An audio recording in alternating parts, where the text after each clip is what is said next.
City news वसा जनसेवेचा।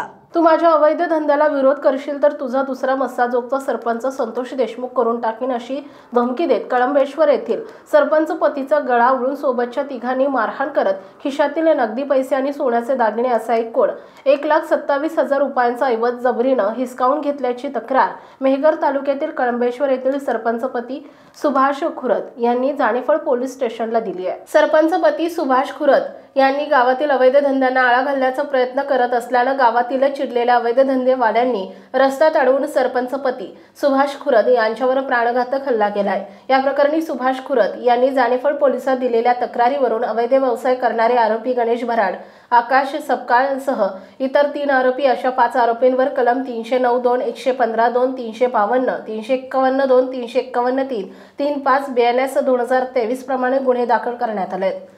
नमस्कार।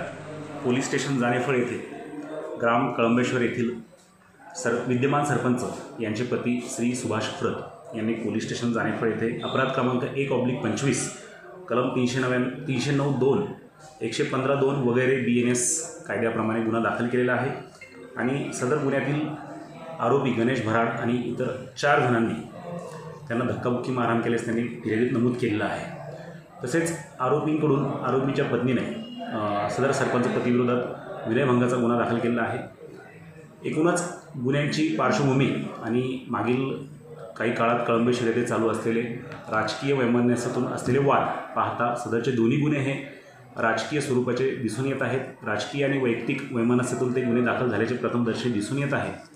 सदर प्रकरणी पोलीस गुन्ह्याचा सखोल तपास करत आहे आणि सत्य समोर आणून आरोपींवर योग्य ती कारवाई करत आहोत। धन्यवाद। मी कळंबेश्वर येथील सरपंचपती सुभाष मनोहर खुरत, तालुका मेहकर, जिल्हा बुलढाणा।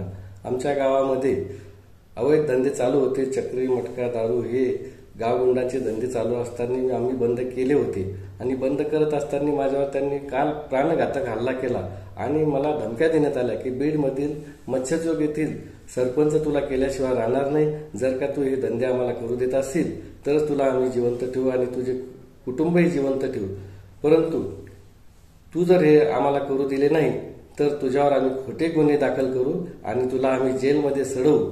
यासाठी मी शासन दरबारी न्याय मागण्याचा प्रयत्न करत आहे आणि मला शासनाने न्याय दिला पाहिजे अशी अपेक्षा शासनाकडून। City news Buldhana.